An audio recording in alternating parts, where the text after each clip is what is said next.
I would have been 2, 4, 5,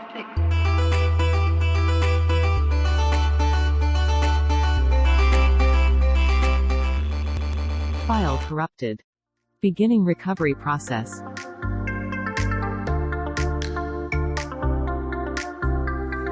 Holy crap! It's State of the Saves anniversary show. This is very, very exciting. This is also State of the Saves File Corrupted, our awesome bonus show and all the off weeks. 1 year ago last week, we started this show kind of on a whim in the middle of a pandemic. And thanks to all you wonderful listeners out there, we're continuing to do so. And it continues to grow, and we continue to have all sorts of fun. So for today's File Corrupted, we're looking forward to kind of just doing a look back. A big, fun, masturbatory State of the Save extravaganza. And it wouldn't be a State of the Save extravaganza if I didn't have my partners in crime here. To my left, Michael. Yes. You're back. We're still doing this, Michael. We are still doing this. After all this time. And to my front. Why you gotta say it like that? Listen, man, I gotta give people perceptives. I was completely blew that you were back for the show by saying that. I mean, come on. To my front, Nick is back. It's me. I'm here. It's Eric's front. It's Eric's front. Man, it's good to have you back, man. Good to be back. Yeah, it's we gotta have the full crew for the anniversary show. It would be weird if we didn't. It'd also be weird if we brought in a bunch of people who don't usually on the show to be on the anniversary show. That would be weird too. So now we're gonna announce the next 3 guests. Yeah, to my other right, To his back. to my rear. I don't know. This is painting a weird picture. But it is good to have everybody back. Right up top, really appreciate everybody who's been listening. It's been wild to see the numbers continue to grow and go up and down and have all the feedback you guys have provided. Show continues to grow and change, and it'll continue to grow and change in the next year as we continue to play new games and have new File Corrupted shows and all that fun stuff. So up front, we wouldn't be here if it wasn't for all you guys. So we appreciate all the things y'all do. Thank you. Yeah, but enough of all that. Enough of all the sentimental bullshit. Let's go around and do what we do best. Let's talk about video games. Woo! Michael, Yes. tell me about some video games you've been playing. So, I believe it was last week, they announced that Virtua Fighter was coming back in the form of a remake of Virtua Fighter 5, Ultimate Showdown. Former PlayStation 3 release, I believe. Former PlayStation 3 release, then an Xbox Live Arcade release, and then, well, if we want to go all the way back, it was an arcade release, and then arcade updates along the way. Virtua Fighter, very, very big in Japan. Oh yeah, big franchise. Not as big here, in my No. mind. To me, when I think fighting game franchises, it's out of the top 5 to me. Mm-hmm. You know, you got Mortal Kombat, you got your Street Fighters, you got your Tekkens. I think Tekken here even outranks Virtua Fighter in my mind. I believe the first Tekken had some veterans from Virtua Fighter, so it was kind of an iteration on that concept. So all 3D fighting games, Virtua Fighter, the original, laid the groundwork for all of those to come. And now, correct me if I'm wrong, Virtua Fighter 5 they've not released a 6. There's not been any word about a 6. No correct? word about a 6. It's not even called 5 in Japan. In Japan, this game is called Virtua Fighter Esports. So you know that's where they're leaning. They've kind of brought it back to have competition play and everything. Was it called esports at the release, or is that the update is called esports? The new improved Virtua Fighter 5 update is Virtua Fighter Esports in I was Japan. about to say, somebody was way ahead of the curve if they were back in PlayStation 3 era being it's the esports game. But It invented 3D fighters, it invented esports. Thank you, Virtua Fighter. is that a thank you situation? Are we thanking people for inventing esports? I feel like I've been pretty vocal. I'm down with esports on every level. They should make Tetris an esport. I mean, it kind of already It has. already huge is. Yeah, they competitive do scene. have Have competitions. you played Tetris They should 99? make Paperboy an esport. Everything should be an esport. If you're a professional Paperboy player, that's legit. I like to think That that I game am. is... Are you a professional I used to Paperboy? play it whenever I waited for the bus at my cousin's house. You know what? Right on. That game's no joke. That game will mess you up. That game is also terrifying. Watch out for the dogs. You get attacked by dogs. You get hit by cars. There's like random Isn't people there, like just vampires in that game yeah, or they something just that attack you? charge out of their homes and try to eat you. Like that Paperboy deals with more shit than any other like Resident Evil protagonist has ever dealt with. A day in the life. It's just a day in the life of the Paperboy route. And then after you finish your route, you got that skate park that you like flow into. That's no joke either. So I don't think I've ever got to Yeah, I was that. about to say, I think I just found out that I'm bad at Paperboy. I don't know what you're talking about. Is that why you're not signed to the Paperboy scene? might have been a I'm different an version of independent contractor Paperboy. right now. Yeah. Okay, that's solid. Independent contractor, professional Paperboy player. Yeah. Because of the bonus level or something. Anyway, Tell, Virtua Fighter. tell me about the Virtual Fighter. It's Virtua Fighter 5, but updated. So not a lot to talk about, basically? Not a lot to talk about, basically. you The netcode is not that great in the United States so far. Did you play Virtua Fighter 5 when it came out? Not when it came out. I was more of a 4 guy. I played a lot of Virtua Fighter 4 Evo on the PS2. I want Take that guy in the TikTok comments. Yeah, take that guy who's like, this game's been out for 15 years. Where have you been? I'm like, I'm sorry. Motherfucker, we reviewed Grim Fandango last year. Like, we're not exactly on the timely, we're not trying to say timely here for these video games. That was a weird thing also. That TikTok blew up. Why is it that those TikToks blow up and all our clever clips never blow up, Michael? Please don't break my heart and tell me the truth. It's because it's got that weird mannequin in it. It's got that weird, which I ain't gonna lie. Michael sent me the TikTok. Surprise, surprise, I'm not on TikTok. But Michael sent me the TikTok. And he's like, hey, I put this one up and said I found your new favorite fighting game character. He's basically Rey Mysterio. Yes, and it made sense once I saw it. After a second. But I was walking through a parking lot, and all of a sudden I looked at the video, I go, why is this like booby mannequin my favorite? I was like, Mike was kind of got me pinned here. I kind of understand why he. But how does he know? Yeah, how does he know? But then I was like, oh wait, it's a wrestling thing. Yeah, that would be my. Yeah. So I had to play it off real smooth. Like I had to delete the message I was sending. I was sending back, being like, Michael, how did you find out? I had that same exact experience. I just looked at it. I was just like, this. It's getting off the rails over here. I've been on for like 3 weeks. Well, you did mention how you like tall ladies, so I made sure. You know that game is still on the hard drive and still yet to be started, which is saying something about my life right now. But me and the tall lady will have our experiences soon. You need to get the mood right, set some candles. Mike, do I look like a candles man to you? Other than Virtua Fighter 5, you been playing anything else? Doing anything else? Still working through that Mass Effect Legendary Edition. You have completed 2, correct? I have completed 2. I went back and got the platinum for 1. So I have platinum both 1 and 2, and now I'm going into 3. In 2 weeks. Yeah, basically. Yeah. It's been 3 weeks now since release, I think. I don't know. Oh, no. Something But you've like been that. killing it. I mean, I give you credit. But also, I think those games are addictive enough that once you start on them, it's very hard not to. It's hard to pull yourself away from. It's like that game is structured, specifically too, like a good TV show.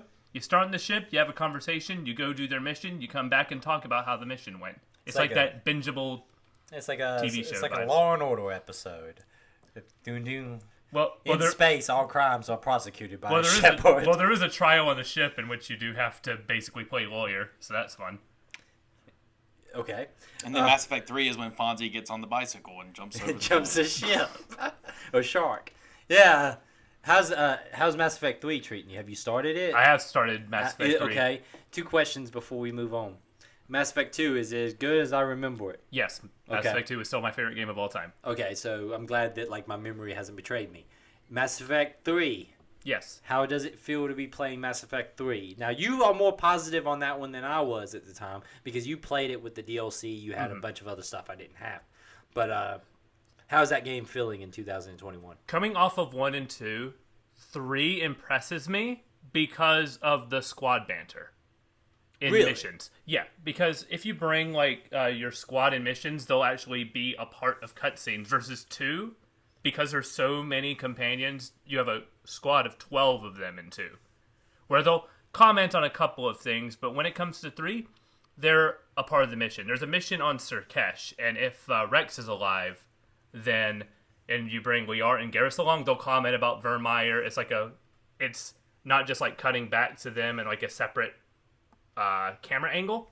They like walk up and like talk to each other and have like separate animations and dialogue depending on who you bring on missions, even more so than 1 and 2. So I can really appreciate like that going in from 1 and 2 and seeing like kind of the limitations of the time versus what they expanded on. When you brought that up, that's very true, because I remember it would do like a straight up like separate camera cut into when a comment was made, so you could tell that's where they could stick multiple potential comments, like it was a way to be able to flip out that scene whichever the way they needed it. It just cuts to a 2-shot of both of your companions. Comment 1, comment 2. Exactly. So this feels a lot more dynamic with the squad, because you have a smaller squad in 3. They make up for it by having them play off each other more. It give you more potential replay value also, because you're like, okay, what happens if I brought Ashley on this mission? I don't know why you would, but what happens if I did? So that way you can kind of see kind of what the changes are. Do you feel like it's a lot of callback stuff? Like, is it all like, remember when we did this in 2, or is it generally some different commenting on what's going on? It depends on who you bring. There's people who show up in 3 who will like ask questions like, have you seen this before? And then Shepard will be like, yeah, I saw this around this time. But if you bring somebody whose experience was you were actually there with in 1 or 2, they'll comment on that. Okay. In particular ways. So 3, I think, is going to be a better game in 2021 than when it was when it came out. So I'm going to do the playthrough on all 3 of those. I got a backlog a mile long, but I'm gonna try to get that done. Same, but Mass Effect kind of chiseled its way in there. Yeah. It was like Horizon Zero Dawn, what's that? Mass Effect 1, 2, and 3. Let's go.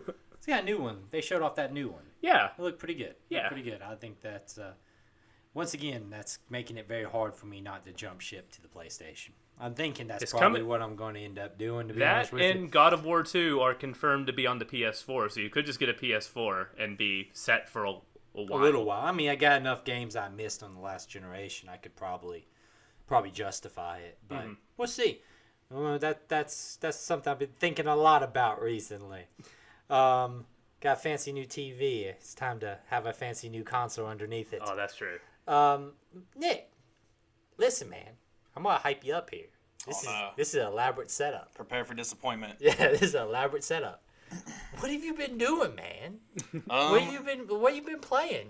I haven't really been doing too much. I've been spending a little bit of time in the virtual reality, which I like to refer to as the best reality. It's a lot better on this one. That's what I'm saying. I'm just slowly but surely just merging myself with the singularity. You just have like a chair that has wires out the back of it, plug it Nah, to bro, you your gotta back. stand up. See, that's the problem that holds me up. Turn around. That's the problem that holds me up, though. I don't like that standing up part. I do enough standing gotta as it immerse is. yourself. So, tell me about the virtual reality. I mean, I've touched on it before, but I've just been playing some more Population 1. I think that since the last time I talked about it, it has since, hit 1.0, so it's a full release now, which basically just means that there's a battle pass in it now. Yay! But, still pretty fun. I think I've put like 160 hours into that game since it came out, so. Okay. Now that I have you in front of me, as we've established you're in front of me. Yes. This is why I'm a professional podcast host. Right. It's not just a bit, guys. That's why it's a bit, because I have these callbacks. There's a Warhammer game. There is. What's it called? Battle Sisters or something Sister like of that? Battle. I'm kind of surprised I rememred that. I'm slowly affecting all of you. It's all just insert, noun with battle You or son of a war bitch. or You son pain. of a bitch. I think that's the game that might make me want to play VR. It looks pretty good. I want to play that game. Are you telling me that a Warhammer game and a Resident Evil 4 remake are what's pulling you to VR? This is the most shocking thing you've ever I said. know, it's almost like I'm a walking stereotype over here.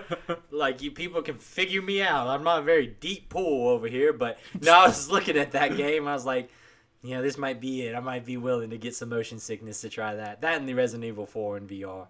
Just because I've experienced Resident Evil 4 in like every possible way you can.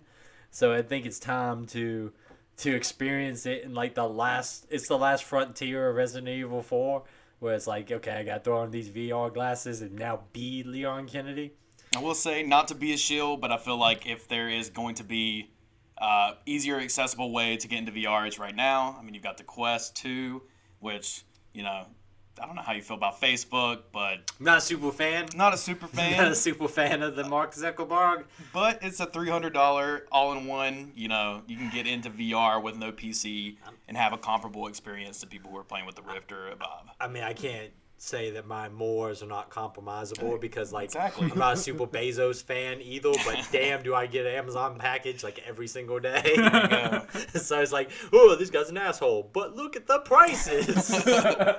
So I understand. I'm compromised as hell.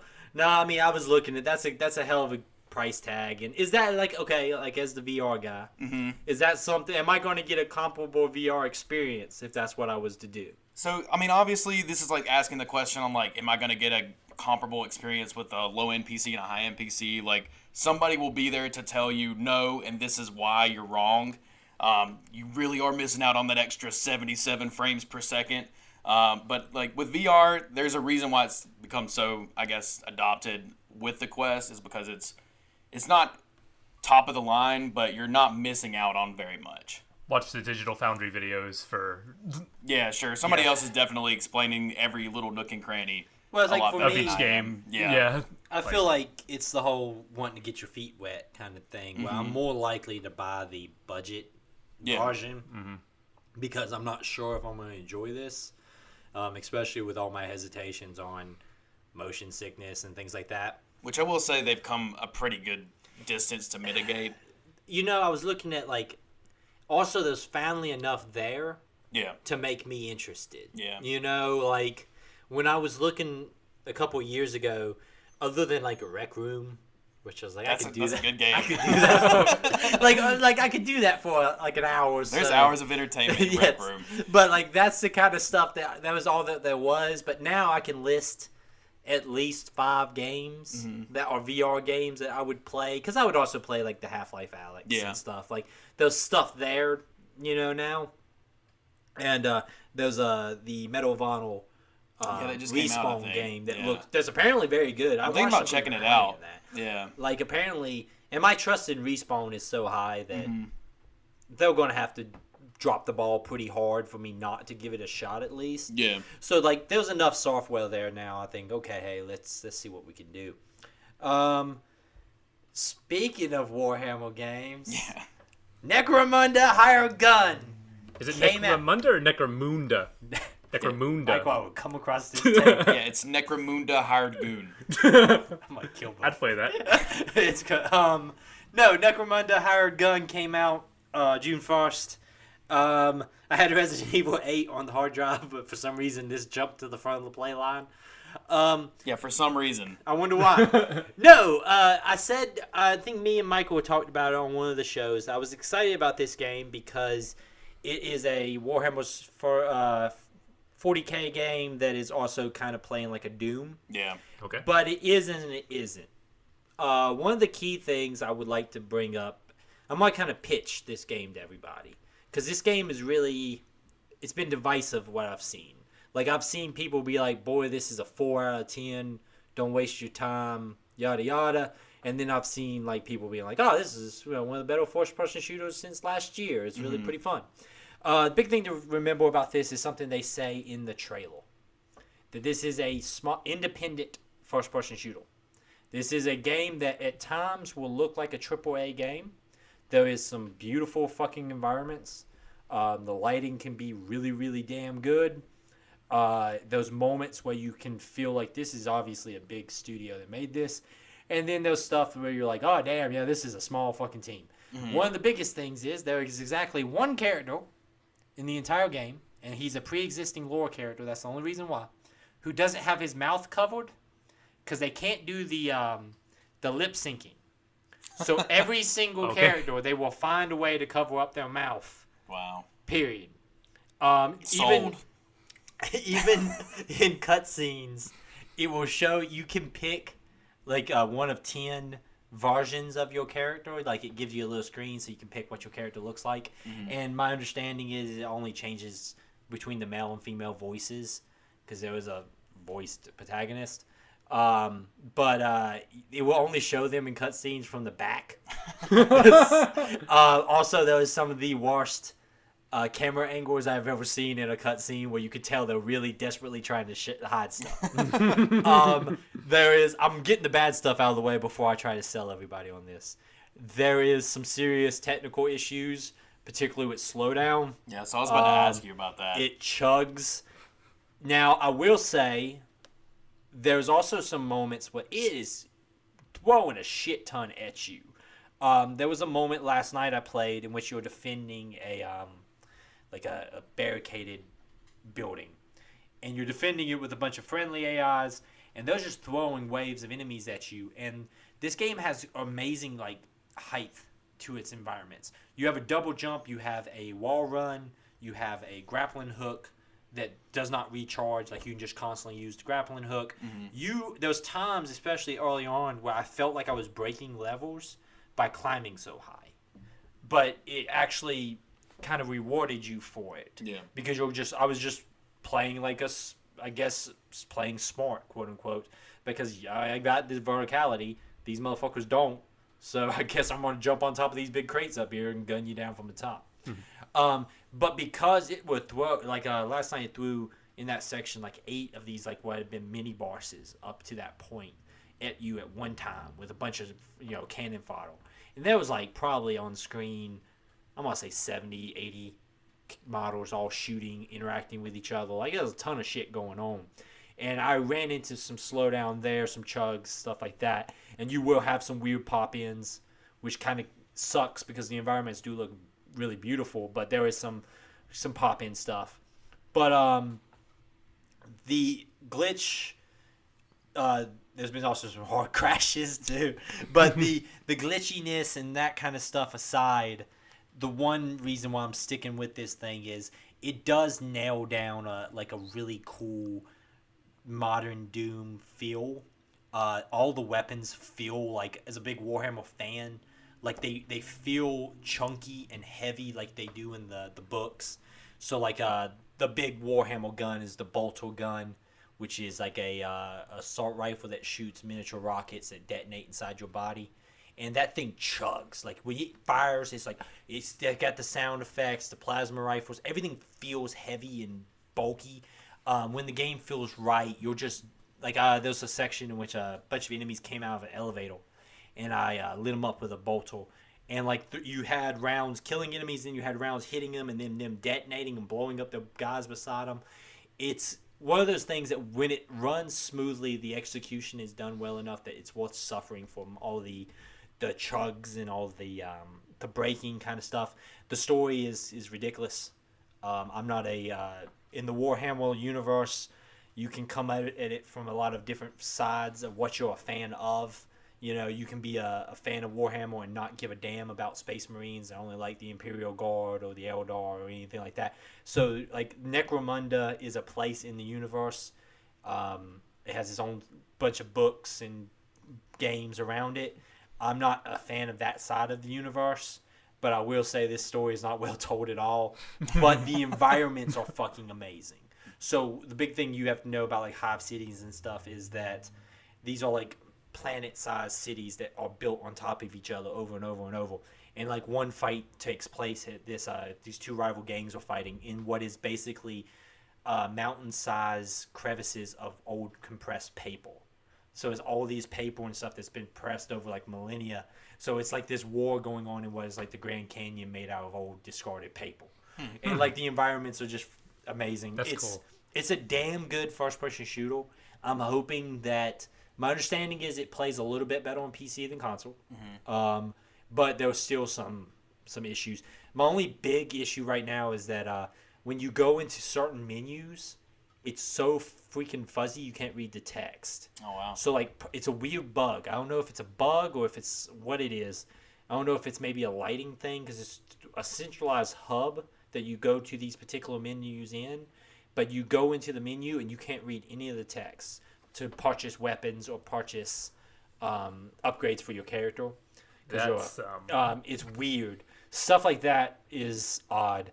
I will say the game is also only $30, so Oh, okay, yeah. It's a little bit easier to swallow. It's on sale right now because it's a Warhammer Games big event going on right now, so it's on sale. But $30, I recommend it. I still think it's a good. As a big first-person shooter fan, there's not a lot coming out right now. I can't tell you the last. I guess Doom Eternal was the last big first-person shooter that came out. If you don't want to count this year's Call of Duty, and this is not that kind of game. Like this is more of like a fast-paced, what I prefer in first-person shooters. So, Hired Gun, I think it's worth playing, especially if you're a Warhammer guy. But if you're not, you got enough there. It's worth playing. And $30, man, it's hard not to say. It's a lot easier to swallow some of those technical stuff for what it does right. Also, you get a dog. Yeah, there you go. You get an attack. That's the dog. period Sold. right there. You get a dog in the game. I never used a dog, Apple, but there's also a pet puppy button, so you can go over there and pet the puppy. So that's Okay. That adds a 0.5 to all reviews. Other than that, I've just been playing a lot of Apex. New Apex season is out, and it got me back into it hard. 14 kill game yesterday. Legend. Right on. Got the win. I hate to be that guy that steers the conversation, but have you played that Arenas thing? Because I've Yes. not touched this game in like 2 years. You can steer the conversation. I'm not that territorial over my hosting duties. Okay. Shoves you out of the seat. What the fuck, man? No, like I played the arenas. It's very much like what is it, Valorant? Yeah, Valorant. Yeah. It reminds me of something that kind of like that, where you're also purchasing abilities. It's fun. I enjoy it. The only problem in that whole thing is you run into two different kinds of Apex players. So there's, to me, how you actually play Apex well and be successful in it is to constantly be hunting down other people. Okay. I was about to give you a stern look and decide what person you are. And I couldn't tell if you were going to be the guy, well, you want to learn the positioning and make sure that, you're as safe as possible at all times, get to the last ring and sit in this building for 15 minutes until everybody else is dead.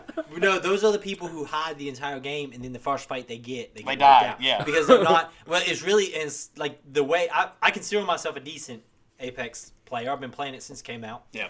To be good at that game is to be constantly hunting down people. Right. Because by the time you get to the last fight, because like you can loot all damn day, but if you don't go and try to gain equipment off of dead people, you're just not going to be as well. And also, that just says something about warming yourself up, I guess. Yeah. That by the time you get to the last fight, anytime I get to the last fight and I've not been fighting a bunch of people, we just get wiped out, right? It can be one-on-one and you just don't stand a chance. But when you've been fighting people over and over, even if I don't have a ton of equipment, I'm just in a mood and I can just take you down. Arenas exposes the people who don't do that. So, and people, you will occasionally run into them and they'll try to position the entire arena game. That's not what that thing is. Yeah. Also, it exposes the fact that there is I have this weird theory that there's a skill difference in the Apex community among the PlayStation and the Xbox fandom. Okay. And I'm on the side that I think is less skilled. Like, I consider myself a decent player in Apex, but I never see a ton of great Xbox players. And so in the arenas, when you don't have the advantage of being able to, like, win fights by being better equipped, boy, if I get a team that's just a bunch of fellow Xbox guys, I'm like, God damn. How are the Switch players? I never see... I don't know, because it shows just the controller for anybody who's not Xbox for me. Gotcha. I don't think it shows anything like a Switch thing. Okay. So it might be Switch people, that might be... I imagine just playing a lot of stuff on the Switch, that's not a good first-person shooter console. No, it's not. So really. I wonder if how they do. I'm sure there's somebody out there who's like demolishing people as the Switch player, but like it's just this weird theory. I was secretly hoping for. Oh man, you don't want to mess with the Switch players. Like Billy on his Switch over there has got like a 500 KD ratio. All with motion controls. I did play with a guy last night who was cheating. I knew he was cheating. Anytime you see somebody who actively is trying to get away from his squad, like in a really aggressive manner, it's usually because they're running some form of aimbot or something. Because he would disappear from me and the other guy, and then just you hear the call out where the character would be like, engaging or getting shot at or whatever. And then it'll be like, down one. There goes that whole squad. And you just see all 3 of them dead. And he did it like 4 times. And me and the other guy, because we're trying to play the game like you should, we're like trying to catch up to him. Like we were here engaging, and I would throw my Loba thing over there to try to go get to him. And then by the time we got over there, everybody was dead. And if you were in the area, he would shoot at you and run away. Like you could tell he's trying to hide something. And I got taken down, and I spectated him. And never have I spectated somebody trying to act casual as hard as this guy. Because he would get in a fight and like his movements were just weird and erratic. But then there would be like times where I could tell he was like missing on purpose. Because he would miss on purpose, get his shields taken down about halfway, and then all of a sudden just delete 3 guys. And I'm like, yeah, man. Nah, I know what you're doing. You're acting casual over here. But that was fun. It was fun just watching that guy spectating him. He ended up losing, which made me happy. I've never been so happy to lose in like the last squad because he never came and revived me and the other guy. Of course and not. Because he's whatever. But he got taken down by one guy, so I was just so happy to lose. I was like, don't let this guy win this damn game. But other than that, video games we've been playing aside. Anybody else want to say anything before we jump to today's topic? Nobody? No. Okay. There it is. Remember at the beginning of last year, before the start of Season 2, we did a ranking. A definitive list, as they say. Yes, That objective. that we are the arbiters of. The list exists already. The list has all the video games in the whole world. We are simply the arbiters informing you of what the list says. It's like taxes in the United States. Yes. I'm not the blame. If you have an issue with the list... Call the IRS. You can send your... No. If you send an email to the IRS saying, Dear IRS, state of the save, put Grim Fandango below Life is Strange, and I would like to file a complaint. Please send us that screenshot to stateofthesave@gmail.com. I would love to read that email on the show. No. We're talking about the games that we played so far. So today, we're going to add all the games that we've played in Season 2 so far. Up to this point. Season 2 is still ongoing. Yes, Season 2 is ongoing to the end of the year. But Bully is disqualified because we're in the middle of Bully. It's not fair to rank a game that we're only halfway through. So, Michael, can you read me the list of the games that we'll be ranking today? Ranking today. Okay. Ranking today. No More Heroes, Sleeping Dogs, Star Wars Republic Commando, Resident Evil 7, Biohazard, Bastion, and I skipped one. The DLC for Alan Wake will be taken into account when we assess Alan Wake's current ranking on this. Remember how I told you we're just telling you what's on the list? Yes. Because of the addition of the DLC, we have been, the mists have parted. And we can now see that maybe we put Alan Wake at a different location. Or maybe we didn't. We'll find out. We'll find out. Michael, can you read what the list was? The current list, as it stands: Dead Space number 6, Observation number 5, Grim Fandango is 4, Alan Wake is 3rd, Metal Gear Solid 3 Snake Eater is 2nd, and number 1 is Life is Strange. I'm going to say, when we rank these games, we do Alan Wake last. Okay. Because let's get all the other games on the list, and then we'll see if Alan Wake changes his position accordingly. How does everyone feel about that idea? That sounds fair. Sounds good. Yeah. All right, so let's go to the next game on the list after Alan Wake, which was, I believe, No More Heroes. No More Heroes. All right, so No More Heroes. This might be a tough one to rank. Yes. Looking at our list here, we have many high-quality video games. No More Heroes, to me, is the game I enjoyed. No More Heroes. Those things I liked about it. But I'm just going to kind of throw my suggestion out here.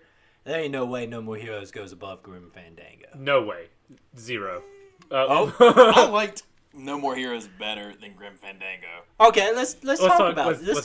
this. I'm not gonna lie, I completely forgot the order of this list already. Okay, Life is We Strange need is a Google number Doc 1. or something.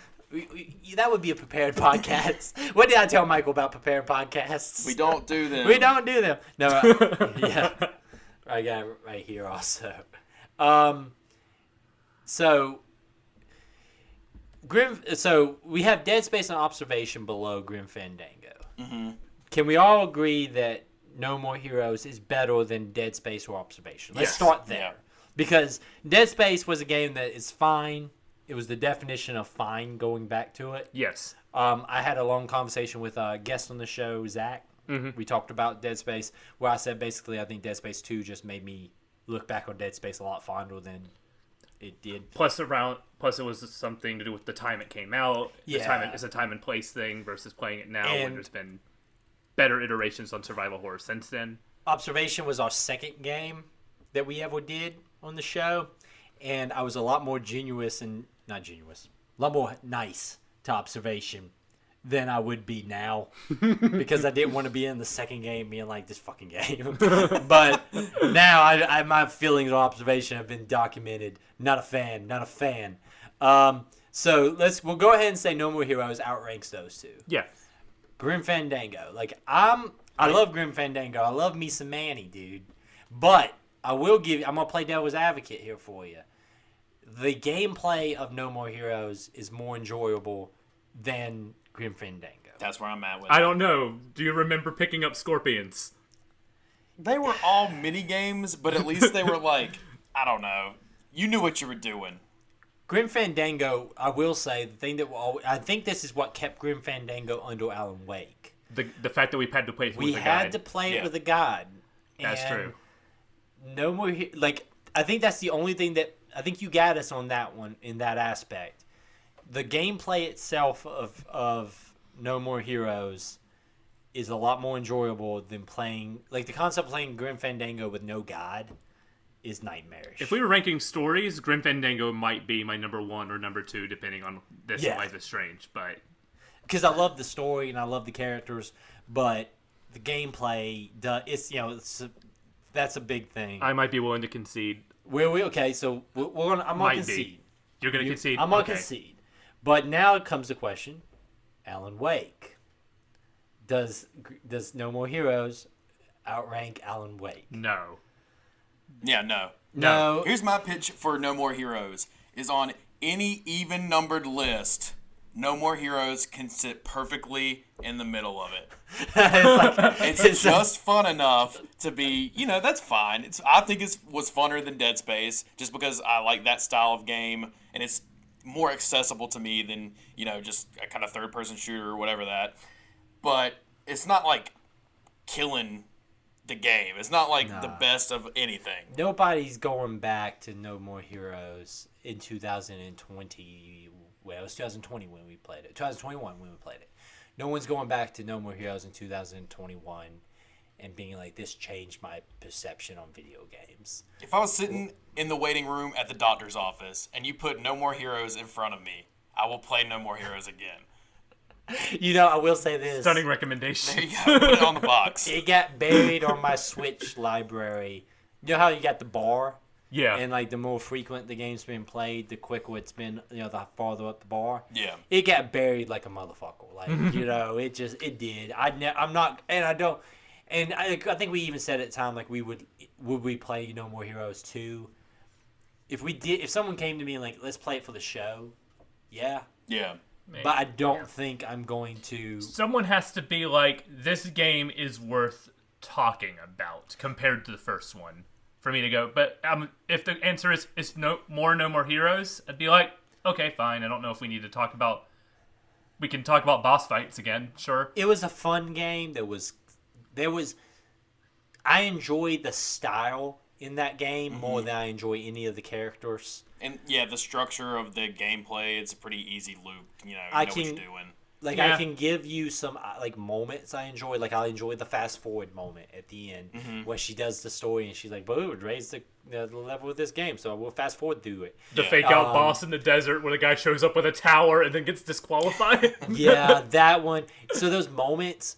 But the reason why I don't think it goes over Alan Wake is Alan Wake made me sit there and think about things, and Alan Wake also made the story of Alan Wake stuck with me longer than the story of No More Heroes can be summed up in literally a sentence. Yeah. Guy raises through ranks of assassins is wacky. you can't really sum up Alan Wake that well. You need some more. There's more to it.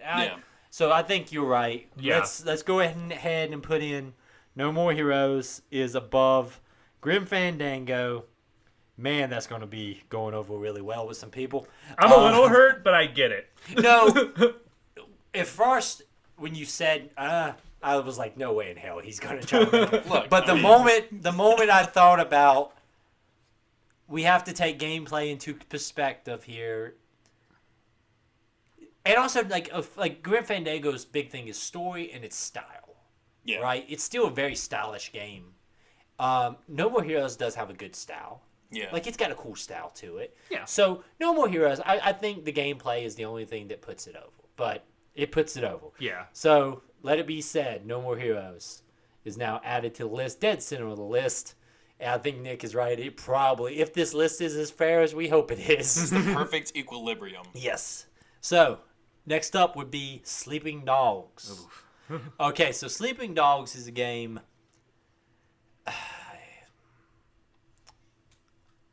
Looking back on Sleeping Dogs, I enjoyed my time with it, but it's of the games we played this season so far, it has made the least impression on me. I don't feel that way. Really? What are you talking about, man? Like, dude, looking back on the games that we've played this season, if someone came to me right now, they're like, hey man, pick a game you've played this season. I'm gonna buy it right this second and play it. If I don't enjoy it, I'm gonna shoot you in the leg. I'm not gonna pick. Scenario. I'm not gonna pick. Like, Sleeping Dogs would be. I would pick No More Heroes before, because at least No More Really? Heroes has some style that really was cool. I like the weird, just off the wall insanity of that game. Sleeping Dogs is good. It's fine. There's nothing wrong with that game. Michael was very angry. Pantomiming. But it does not. It doesn't do it for me as much as some of the other ones. It really doesn't. I can't argue against the fact that it just doesn't do it for you, but like Sleeping Dogs having no style, we It's got spent a an entire episode talking about how it was Let me clarify. compared I to said like compared to all the other games we played. Okay. I mean, like I'm talking about Yeah, the other games okay, we okay, played. okay. Because we got to talk about the list now. Like, it's got no. Like, okay, it beats the hell out of Dead Space. It beats Yes. the hell out of Observation. Like, let's go ahead and put those two below it. It beats the hell out of Metal Gear Solid? Question mark. Fuck no, you. no, Come on, no, dude. no, not that, not that far. Oh my god. I would put this above Alan Wake. Oh, I mean, I would agree with that. Yes. okay. Is that what we're gonna have to fight over? Yeah. Is it above or below Alan Wake? Well, okay. Let's do the conversation. Do you think it's above No More Heroes? In terms of like the gameplay, the story, everything surrounding Sleeping Dogs, I think. I will yield because I'm trying. I Okay. will yield. It's above No More Heroes. Okay. To me, I will remember some of the moments from No More Heroes more than I remember Sleeping Dogs, and that's not a shot at Sleeping Dogs. I agree with that. No More Heroes has some insane moments, but I think as that, or I would take some moments of No More Heroes above anything on this list. But if we're talking about the package as a whole, I think Sleeping Dogs is in every aspect a better game than No More Heroes. Okay, we're going to agree and disagree. I'm gonna yield this one. Okay. But now I ain't yielding fucking Alan Wake that easy. Okay, so Alan Wake. Okay, let me get my chance. Y'all boy, I'm gonna give y'all time in court. All right. See, y'all thought y'all were gonna have a fun, lighthearted State of the Save episode. Boy, I knew y'all better. motherfuckers wrong. You cannot tell me that Alan Wake has less of a vibe, a style. It has a better story. Its environment's more interesting. I like the Hong Kong environment. I like the main character of Sleeping Dogs. I like there's like 4 or 5 really good moments in Sleeping Dogs. I'm gonna give that to you. Mm-hmm. But dude, the characterization of Alan and what you learn about Alan compared to that in Sleeping Dogs, you're gonna have to make a hell of a case. And I'm gonna say this. I think the combat in Alan Wake is more fun and interesting. No, you're wrong. Especially That opinion is wrong. especially in some of those DLCs that coming up. because I'm gonna fight this fight again if you don't. In those DLCs. Feel free. I'm going to interrupt you. The DLCs make Alan Wake a better game than Alan Wake. Okay. Yeah, he's We're right. gonna have to add the DLCs to Alan Wake. Okay, though. so I feel like we Okay, need to so as of concatenate right that now- into one experience. Okay. So I'm gonna use that in my argument council. You'll need to. The Because DLC. you're still wrong. Because you shouldn't have to release a gameplay mechanic after the fact to make your game play better. I'm gonna say Base that Sleeping Dogs is better than base Alan Wake. Now we are entrenched. Okay. Buckle fucking down, guys. Okay, that's how we're gonna play this. That's how we're gonna I play it. can tell you that I enjoyed like the defense of the helicopter when burying them goes down, and you're having to trigger all the different spotlights, or the moments in Alan Wake when they completely take away any of your equipment. You have nothing but a gun. You have no guns. You got no flashlights. Nothing, like in the asylum. All that stuff, I would take that over Sleeping Dogs any day of the week. You would take those environmental kills over the YA counter combos, but would you take them over throwing a fucking guy on a meat hook and watching his whole crew flip the fuck out? I am not arguing that Sleeping Dogs does not have good moments. I know. I'm not. What get I'm that. saying is that I am saying that I enjoy the entire package of Alan Wake a lot more than Sleeping Dogs.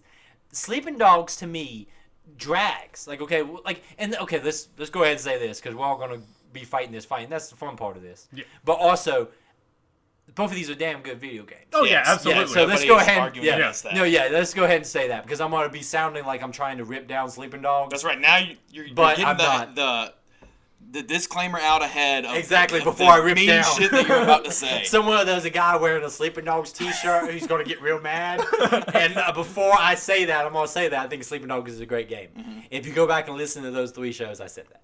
But let's go ahead and that out of the way. Bring it Fuck on. Sleeping Dogs. No, for every moment there's like those cool environmental kills. That game drags for least, I'm going to say a quarter of it. Because you have the beginning of the really cool getting you involved of the getting into the triads. And it's not until you get into the shooting at the wedding, and then there's a couple of really solid missions there that are before that, like, driving around, taking, the go around to get ready for the wedding and the cool character building. And then there's a good little drag there between there until you get to that final sprint to the end that ends in, the big showdown on the boat/house thing. Those also, when Sleeping Dogs is kind of being an open world game, I had of the open world missions, there's only 3 or 4 of them that were really super interesting to me. A lot of them are repeat, do this over and over again. Chase a guy who stole something from you, beat up some gang members in an area, things like that.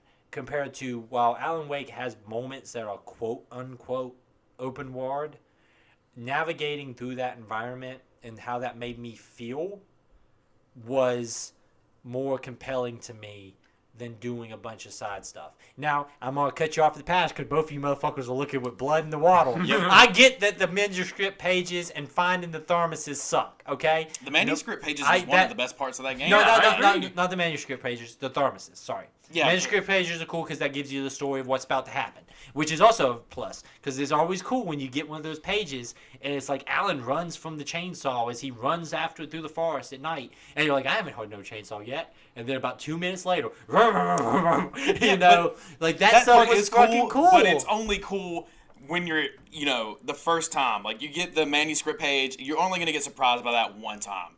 After you see that and then that happens, these are actually what's dictating the story. But there's also cool moments where the manuscript pages tells you something that you should have known before. It'll tell you what happened before because out of order, or it'll tell you story beats where it's Alan stormed out of the cabin, leaving Barry alone, in the dark or whatever. So it's it does do some cool, foreshadowing and stuff like that. I feel like navigating the environment of Alan Wake was more fun and enjoyable and made me feel more... It got across what it was trying to do, which is scare you and spook you, better than navigating through Hong Kong, where I spent a lot of my time wanting to take quick shortcuts just to get to the next mission and call it a day. The last two the game of Alan Wake peaks in chapter 4. After the mystery is all complete and it's trying to just get to the end of that game, the story kind of takes a back seat. The atmosphere is still there, but the overall story of Sleeping Dogs is all in focus for the entirety of that game, I feel like. All right, so here comes the big question. Because, yes, it does peak. But if we're adding the DLC, to me, it... Okay, but let me get my idea here, because it might be giving you something that might find a solution to this. Okay. If we're adding the DLC to me, I will give you that Chapter 5 is a downward turn. But then I would say that the two DLCs are a massive upturn. Now, question is the DLC self-contained enough that we could rank the DLCs separate from Alan Wake? Now, this is kind of important. I don't think so, because they're very much tied to the story of that game. For also the list going forward. Yeah. Because as we might encounter this again, do we want to try to say DLC is a separate thing?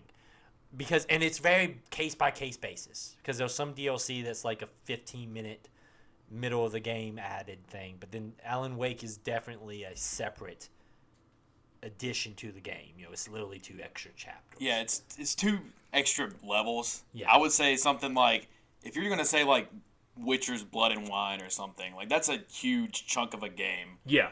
That would play differently, or at least it stands out a little more. But in this case, I feel like it's just like 2 chapters that arguably should have been in the game to begin with. Yes, exactly. So taking it that we're ranking it together. Mm-hmm. See, y'all fell into my trap. That's okay. I'm ready. I got a counter spell. 5 is a downward turn. You are right. The story finishes up in 4, and then 5 is just we said it at the time, it's way too much fucking combat. The combat gets a lot less. Always bragged about that in Alan Wake chapters 1 through 4. People were at the places they were because it made sense. Like, you would go to the gas station, and the guy that attacked you was the gas station attendant. Yeah. Or if you were in the woods, it was the lumberjack guys working at the lumberyard. It made sense why they were there. 5 ruins that. I will give you that. 5 stops. Dudes literally fall from the sky in 5. But then 6 and 7 start getting into, like, the weird metaphysical of dealing with an evil Alan. You start getting into that awesome scene where you're climbing the mountain and you're exposing parts of the mountain, so the lighthouse will come through and clear out massive waves. The use of words that are nouns, not nouns, verbs, or whatever, where it would be like boom, or it would say like flash, yeah, and triggering those instead of, like, when you start really getting deep into those DLCs and you're triggering those instead of just shooting at guys, it takes that combat and it fixes a lot of the problems that the main game has. And I will argue the game shouldn't have those. Yep. But boy, those are some fucking highs.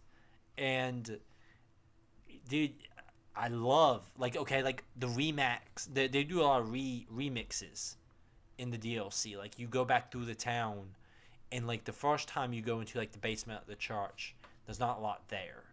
But then in the remix, there's like all these different boom words that if you trigger them, they trigger all of the different furnaces at the same time. Mm-hmm. So instead of just triggering a furnace to take a guy out, you can trigger the boom and it sets off like 40 of them. It kills like 10 guys. Like, dude, there's some damn good stuff in there. So I feel like we're at the point now where you kind of have to just cast your lots. I know I'm outvoted. Yep. I know I am. I'm going to say that when I played through Sleeping Dogs, there was no quote-unquote Chapter 5 for me. I didn't get into a chapter in Sleeping Dogs where I was like, okay, this is a slog, and I'm going to finish it because I'm doing this thing. I'm trying to remember, because you were saying that there was a lull in the story of Sleeping Dogs. I'm having a trouble trying to figure out where that was, because I was always high on Sleeping Dogs. Yeah, I was literally running from mission to mission, and in that instance, walking through. How we talked about. Sorry, I cut you off. How we talked about how the slower pace in Chapter 2 was all there, so we could get to the high payoff that was the gang war for the last chunk of that game. No, I give you credit, but how many times does the game kill the story and make you go do side content? See, I never did that. And But there's times where you have to do some of the police cases. But the police cases were interesting and tied to the story. Like, how you had to, like, all of a sudden Winston's body became, and, like, someone harvesting Winston's body became, like, it was tied to the story. All the side content the game forced you to do was relevant in some way and always came back into the main story. I didn't in enjoy interesting this ways. stuff like when you got into like the street racing police missions and stuff like that. To me, those were a little bit less. It broke some of the momentum that I had. And like I said, I'm going to say it again. It broke it compared to what I feel in Alan Wake. Okay. So like take that into consideration. When I say broke, I'm trying to use it as an argument against why I think this should be ranked higher. But I do feel like there was moments in Sleeping Dogs where I took, like there was weird stuff in Sleeping Dogs, like with you have between the cool moments where like you take the guy out to the club and you do the night on the town and stuff. Mm-hmm. Then there's a lot of other missions where you just go with your guys and beat up people, and like there might be a fun one here and there, like doing the bus routes and stuff, but there is a lot of like gang fights, just like repetitive beat dudes down, and a lot of them. I know you talked about the environmental kills, and the environmental kills are fucking great. Mm-hmm. But a lot of those environmental kills don't show up until later in the game. Like you have a lot of like a couple of them where you can throw you guys into like the AC units and stuff, but it's not till later in the game when you start getting like, okay, here's all the fishes. Here's all the sticking guys into like the oil vat stuff. Like that takes a while to get to some of those. But do you want them to give you all the cool stuff at the beginning of the game? Because then if you see all the cool stuff at the beginning, when you get to the end, you'll be like, this is all right. Well, not only that, but at the beginning of the game, and this is going to go for the mission thing and the environmental kills, the mission things, the only time they ever force you to do a mission you don't quote-unquote want to do that's not just like a question mark on a map later on in the game is always the first instance. So like you don't have to do that, and it's always at the beginning of the game. Like there wasn't a point where they threw something that seemed trivial, if we're going to get into the Mass Effect argument here, where you're not like doing bus routes after killing Dog Eyes or whatever. It's like it's towards the beginning of the game. It's not towards the end of the game. And then on the other side of the environmental kill thing, at the start of this game, Wei is a cop, and you decide where Wei goes. So, like, Wei's not going to be murdering fools at the beginning of the game, but at the end of the game, like, he's lost his identity. He's not Wei anymore. He's, like, a red pole in this gang. If you want to go in that argument, though, like, Wei does the whole, like, does multiple massive shootouts where Wei guns down, like, 40 or 50 people, and then they're like, we think you might be crossing the line. Yeah, like, but no, I'm just saying. Do that at the beginning of the game? No, but you about midway through, like they don't, like that's like a illusion of choice to me, because I do agree that, and we talked about it at the time. I will spot you that Wei, the progression of Wei getting more and more into being a triad and less being a cop, and I said at the time that I stopped playing the game like I was a cop. Exactly. Yeah. I just wanted to be a guy in the triads because I thought it was more fun. But like the whole illusion of like that's why he doesn't do. I mean, you can early in the game jamming a guy's head into a AC unit that's blade still spinning is gonna kill him. you can also stab fools early in that game. So I kind of feel it's fairly early in that game you get knives. Yeah, but I feel like they still do a weird gating thing where like it's I think they major parts in the story. But there's no cutscenes where Wei is just like, oh, I just took this guy's life. They're just like, Wei, I think you're crossing the line, and he's just like stares silently into the camera. It's like, yeah, bro, I crossed that line. He does have the bad dreams and everything where he's like going over into his head, but when he's like a social chameleon that Wei is, can blend in any environment, he doesn't take that with him once he leaves the apartment. Yeah, I mean, if somebody's like shooting at you, I think that's the big argument. It's like if somebody's shooting at you, you're probably not going to feel as bad to defend yourself and take their life. But if somebody gets killed because you lied and sold them out, like there's a part of Jackie self. scene where he exactly, Jackie died, and that's a damn good scene. Right, it makes sense that you would feel guilty about Jackie dying. I feel like there was also other moments though when Wei like is obviously the aggressor, like he is leading them on like raids and stuff where they're just gunning people down. But I feel like that's more of a kind of a problem with a lot of the video games that try to tell those stories. Like how many games do you play like a Renegade Paragon option, not using Mass Effect necessarily, but other ones, and like you can just gun through a ton of people and then they're like, do you want to do the helpful option or the negative option? You get to the You last know? guy and go, no, I'm not going to kill So you. I'm not gonna use that terribly against Sleeping Dogs. I feel like that's just a video game problem. Yeah. The game's about combat. It's hard not to do, you know. I'm outvoted. I know I am. I feel like I fought hard on this. You hill. did. As we come wrapped down, beat up, like, you know, it was a rough war. But, you know, I know I'm outvoted. So are we just going to go ahead and agree, though, Alan Wake's DLC is added to where it's at right now? We can use that in further arguments. Yeah. Okay. I just wanted to be, because like I said, I understand there. I feel like there is maybe a ward where you could make an argument that you could rank them separate, but it's rough to do so. Yeah. So Sleeping Dogs goes in at our new number 3, you know, wrapping up our new third place. All right. So what's our next one? Star Wars Republic Commando, a game just me and you have played. The rest of these on this list has just been So Nick is now the official tiebreaker. Yes. That's right. So we will make our arguments on stuff. But, like, I ain't gonna lie, for Republic Commando, I feel like Republic Commando doesn't go super high. I agree with that. And I like Republic Commando because I like Star Wars, but I have a hard time starting point. Argue with me if you want. Republic Commando underneath Grim Fandango. I was going to say below observation. Wow. Really? I Because didn't play this game, and I was going to give it above observation. because observation, while I won't say it's like an amazing game that set my world on fire or anything, I liked its interesting ideas. It was new to me in the way that you're like playing as an AI. It gave you... it's been a while since I played observation, so trying to wrap my head around that space again. But I liked the environment. I liked the twists and turns in the story. Even I found myself liking the ending upon reflection. And when it comes to Republic Commando, I liked it because I like Star Wars. There was nothing I thought Republic Commando did that I didn't play better in a lot of other games. Republic Commando, like, I don't have like a ton of passion in this defense of why I should go above observation. So, like, with Alan Wake, I think both of those games are fucking good games. So that's why I was a lot more like, fuck you. Like, we're gonna put up a fight. Like, observation to me, it has some cool moments. It has a fun gimmick, and to me, it never landed the gimmick. Like, it was interesting. You hopped on there and you're like, boy, this is something unique I've never seen before. It just couldn't nail it. It never had a point where I felt like this is firing on all cylinders, and my frustration level was always there because I would run into situations where I didn't feel like the game gave me a lot of information what I needed to do next, or I just felt like it didn't nail the premise as well as I had hoped it would. Yeah. Republic Commando, because it is less ambitious, because it's a first-person shooter with squad tactics. Okay, yeah. It's less ambitious, nails its moments a little bit easier just off the fact that it's not aiming as high.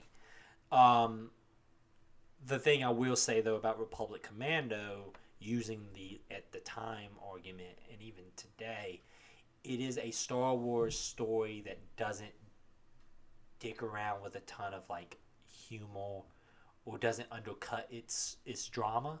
Yeah. Like, that's always been my issue with, like, the prequels, how, like, there's dramatic moments, and then there's no what-ohs here. Yeah, they'll undercut, like, this big dramatic part with, you know, a battle droid going, like, totally, what are we gonna do? Totally, Republic Commando is 100% solid. It doesn't waver on that front. Where I think I prefer observation versus Republic Commando is a matter of pacing.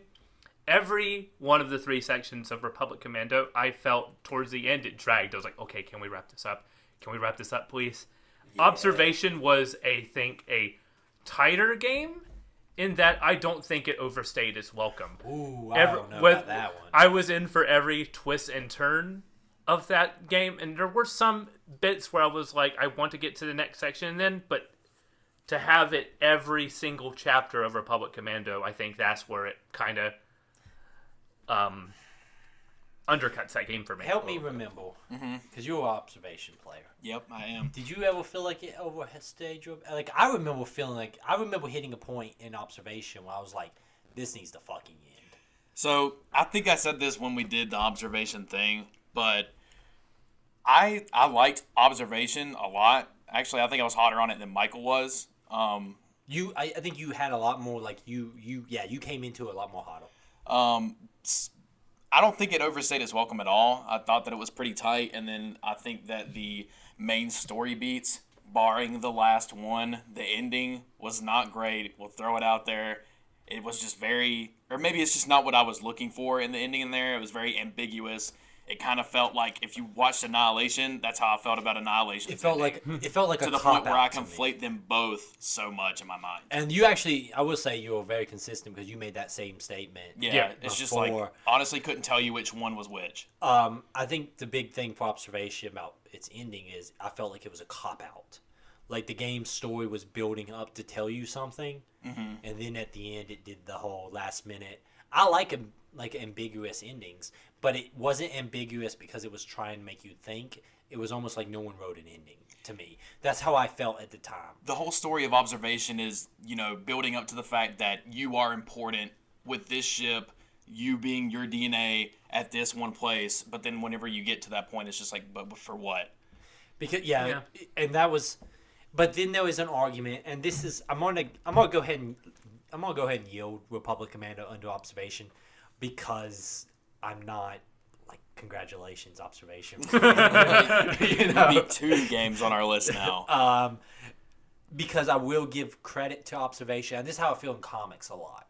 I read a lot of image books and stuff, and sometimes you have guys who swing for the fences and miss, and I'm always more like forgiving if you swung for the fences than if you went like a softball pitch. Like if you bunted and you had a decent 5-issue miniseries, that was a horror book set in the woods, okay, cool. But if you swung for the fucking fences and it kind of, you whiffed, at least you tried. Yeah. So I'm going to go ahead and we'll yield. Thank you, observation. At least you tried. So, Republic, Commando. Over Dead Space on the list. Over Dead Space. Or Dead Space. All right. I feel like Dead Space is that example that you use. Like they're not we're gunning for the fences. They played it safe and it's a fine game, but do you value that over somebody who took a chance? I could see somebody, and I think that was the argument for observation over Dead Space. Yeah. Was the fact that you can see somebody on a design doc for Dead Space say, like they even said, Resident Evil 4 in space was the log line. That was the pitch. Was like, we're going to make Resident Evil 4 in space. Observation at least tries more. So I think that is the argument. Redwood Studios was like, we don't want to make another licensed game. Give us something else, please. All right. So our next one up should be Resident Evil 7. Resident Evil 7. All right, let's start. Let's make the pitch. Should we start... Instead of starting the bottom of the list down, should we start at the top of the list and work our way down this time? Yes, for Resident Evil 7, because I'm also going to take a hell of a swing here. Okay. What's your swing? To me, Resident Evil 7 is the second best game we've played. So far. I put it over Metal Gear Solid 3. Here's the thing. Metal Gear Solid 3 is one of my favorite games of all time. But when it comes to the placement of this list and everything that we categorize, I agree with you. Resident Evil 7 will sit at number 2 as well. I thought about this when we were saying that we were going to rank them. From a game perspective, Resident Evil 7 is tight. It is... Resident Evil 7 was the can I make my because I love that. Ahead, I love the Resident Evil franchise. Mm-hmm. And go ahead. I don't mean to cut you off. No. I felt like I cut you off. Go ahead. No, Resident Evil 7 was the first video game in a very, very long time that I struggled playing, not because it was bad, because it physically made me feel dread. Like, dude, I kept going back to like the concept of just opening fucking doors in that game is terrifying. I know you played a little bit of it. Yeah, I played like the first chunk, I would say, in VR on the PSVR. Which I would never have had the balls to play in VR. It was wild, but the controller, I'm not trying to be a snob or anything, but the controller takes away a level of immersion. I can kind of see it. It's kind of like you're just watching the game in front of your face. You lose a little bit of the... That being said, tactile pushing through the door. Doesn't make it not scary. No. But the only, I was saying when I was like, okay, Resident Evil 7 is going to come up on this conversation.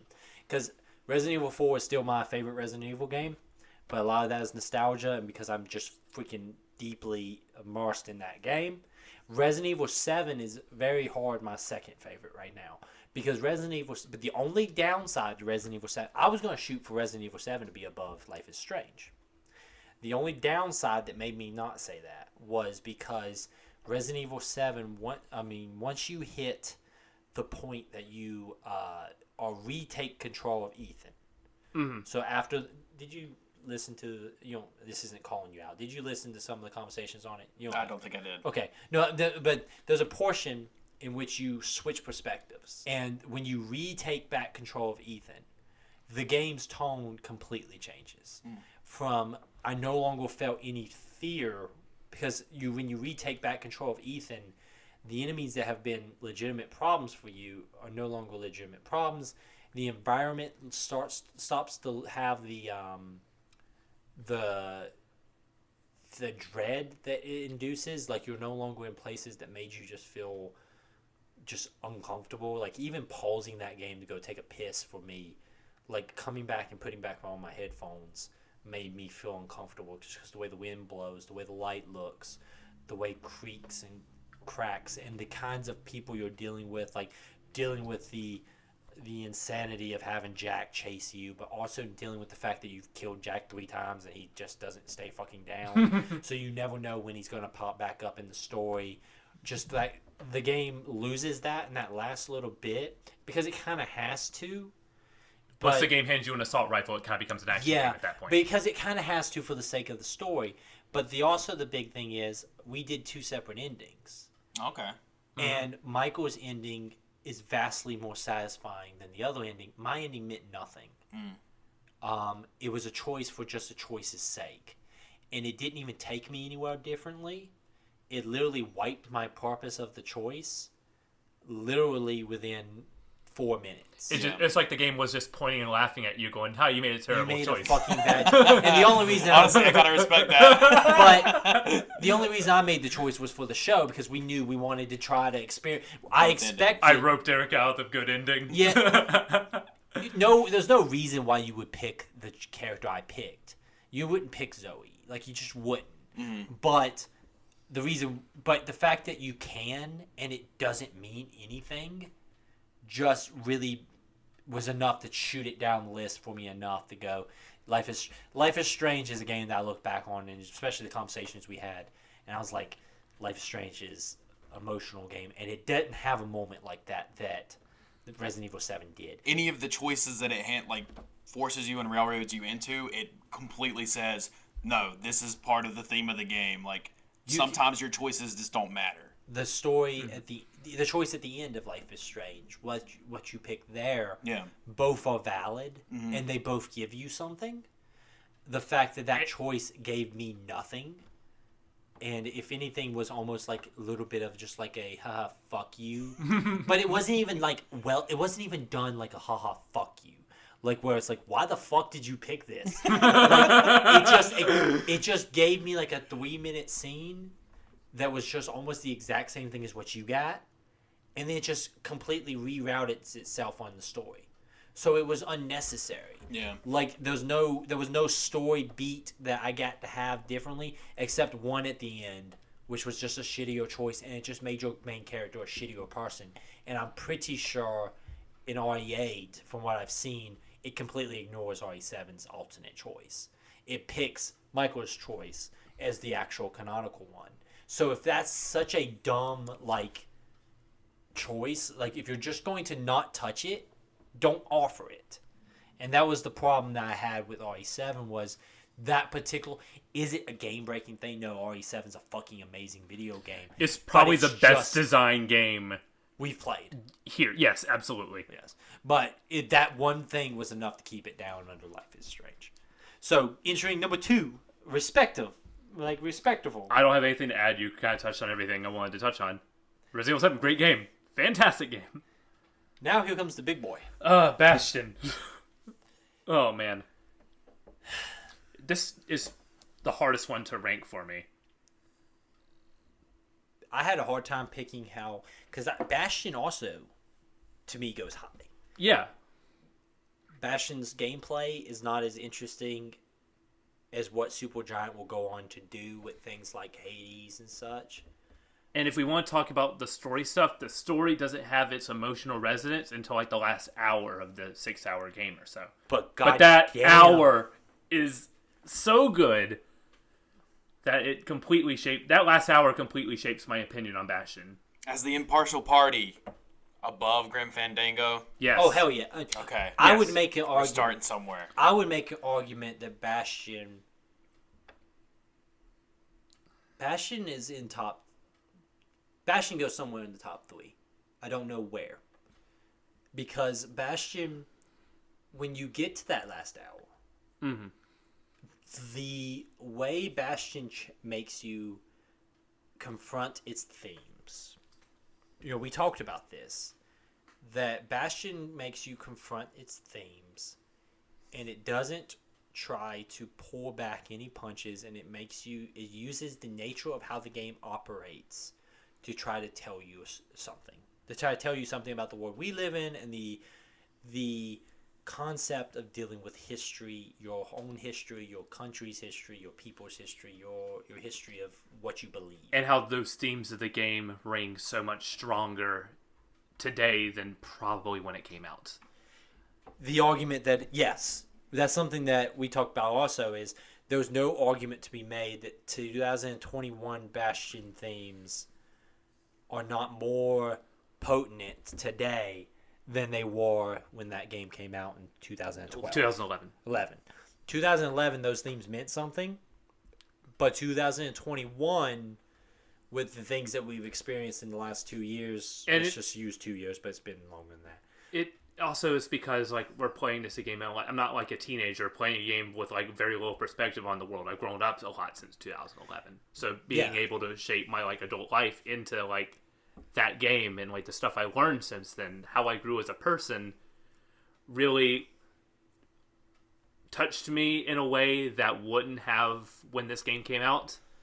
And so because of that, because it had an impact on my life, I do think that I absolutely agree this game's in the top 3. I don't think it's above Resident Evil 7, but I believe it's above Metal Gear Solid 3.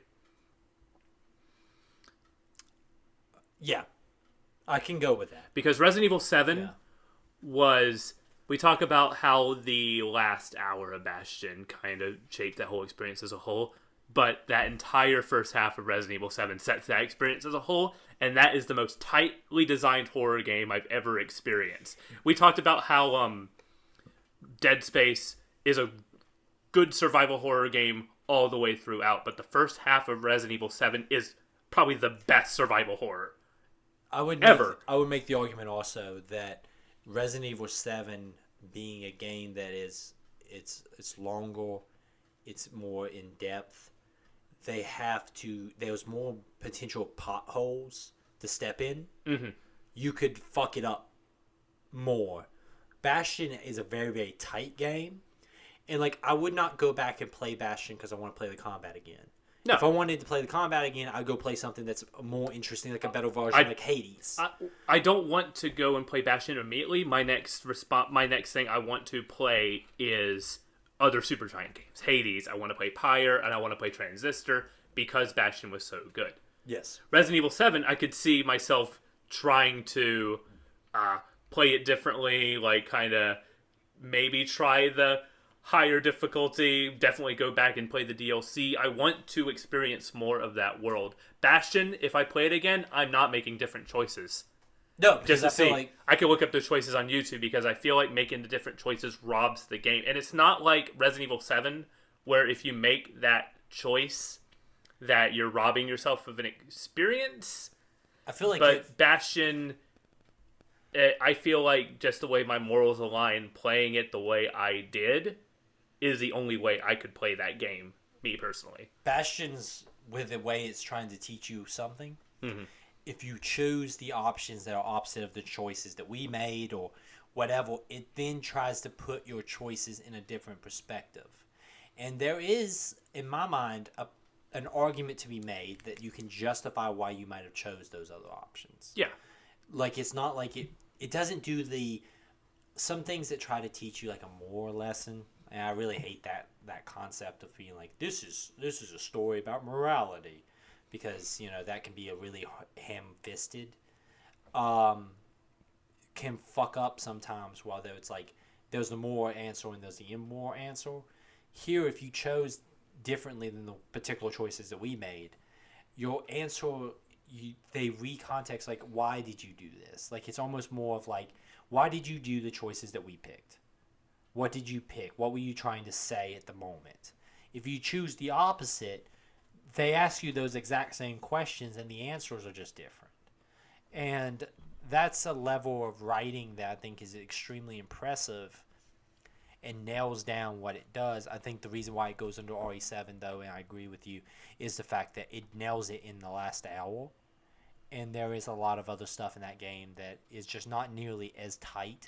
It wasn't until the last hour I was worried that we wouldn't have enough to talk about. Well, I said and then once I reached the end, I'm like, oh, I get it. My notes go from, like, the first 4 hours of that game is like a 2-page notes. To a 15-minute rambling on your phone. I literally had to go... No, I went on here. I literally made a recording of my own thoughts on Bastion to get it ready for the show because I wanted to get everything straight so I could say what I wanted to say. So, Bastion is a fucking amazing video game. It's definitely a top 3. I think you're right. Put it under RE7. And that is a hell of a murderer's row of a top 3. Yeah, top 4. So, what top? No, we get it, Michael. You really like Metal Gear Solid. That's fine because there's going to be another Metal Gear game that I think will overtake every single one of these other games. Metal Gear Survive. Yeah, exactly. Yes. Okay, bring on this up. No, I'm not. I'm not serious. No. Oh, okay. No. I thought I was being Metal funny. Metal Gear Solid 2. Come Let's go ahead and read down the list, though, Michael. All right. Start from the bottom or the top? Start from the bottom. Start from the bottom. Now we're here. Number 11, Dead Space. Number 10, Star Wars Republic Commando. Number 9, Observation. Congratulations, Observation. Number 8, Grim Fandango. Which feels like a crime. Yeah. It feels like it's the right location. That was not a fun game to play. But It was a good game. It was a good game. Okay. We got our arguments out It there. does hurt. Like, I agree with the spot on the list, but yeah, Grim Fandango. No, I don't disagree every with time you. I look at Grim Fandango, I'm like, that's too low. Then I look at the other games and go, it's in the right spot. Yeah, it's top heavy list. Number 7, No More Heroes. Number 6, Alan Wake. It fell that far, man. Jeez. Number 5, Sleeping Dogs. Number 4, Metal Gear Solid 3, Snake Eater. Number 3, Bastion. Number 2, Resident Evil 7, Biohazard. And number 1, Life is Strange, Season 1. Boy, that's a good list of video games. That is, oh man.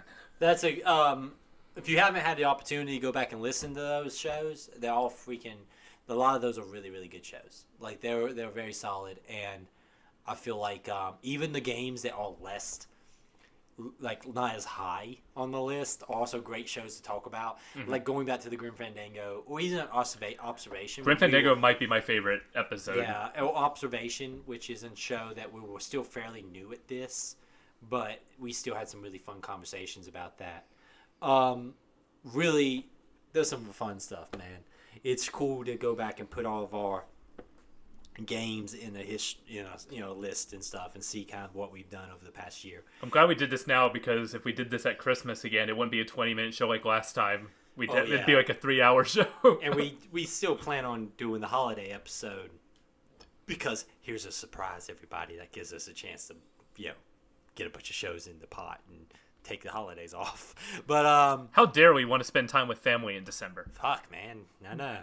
Who would have thought? But I am looking forward to the games we have coming up. We're already talking about the next ones. Obviously, Bully will continue. Next week will be Chapters 3 and Chapters 4 of Bully. And then we'll have one more episode of Bully, and then we'll announce our next game, which I think, already know what it is. Thank you, everybody, once again, for your awesome participation in this show. The show continues to grow. The best thing you can do for us is to continue to promote the show. The more you promote the show, the more we get to do cool stuff. The more we get to add new and awesome stuff like Foul Corrupted, shows like this that we're doing right now. As always, it's been fun, boys. It's been a fun year. It has been fun. It's been a fun year. It's going to be another fun year coming up. lots of cool adventures to go on. We have E3 around the corner. I imagine we'll do something. That's going to be a thing. I think we have some other cool Foul Corrupted ideas coming up also. And maybe one day when they start doing conventions and shit like that, we can start trying to take the State of the Save stuff on the road or something. Harass the commissioners to have us do a panel. I'd love to do a fucking panel. I would love to do a panel. What'd be the game we talk about at the panel? You said we do a game. What are you talking about? As you know, it'd just be us on there and be like, you believe they gave us a fucking panel? Son of a bitch, they let us sit up here for an hour. How you guys doing? Good? Yeah. Just put on the brochure, call it something other than State of the Save, like 3 hot girls in a video game or something like that. See who shows up. But thank you guys for listening. It's been fun. Here's to another year. stateofthesave@gmail.com. You can send in all your awesome emails there. You can follow us at State of the Save on Twitter, Instagram, or massively successful TikTok. And as always, send those letters in, all that fun stuff. We'll read them when you get a chance. Cool stuff in the pipeline, everybody. Thank you, and stay safe out there.